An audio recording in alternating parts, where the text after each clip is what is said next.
Wah.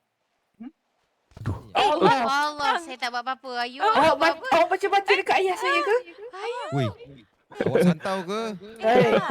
Tiba-tiba. Awak tu tadi tu. Awak cakap betul-betul awak santau dia ke? Tak, saya tanya tadi bang. Saya- Jangan risau. Saya nak lari pun motor kereta tak ada. Boski ada ke? Terima kasih Boski. Gimmicks je. Oh. Lain macam. Lega. Itu training. Saya dah takut dah tadi. Risau. Saya dah shaking tadi ni. Sorry kak. Aduh. Okay, jom. Kita Ayah ni dah bawa bekal pun tak makan.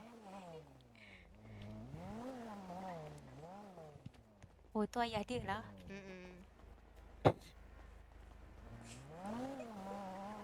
Mana taxi plan? Terus sangat ni abang ni berat ni. You ada ambil gambar full family tu, nampak? Asal tu? Macam Bila mana hilang abang tu ah?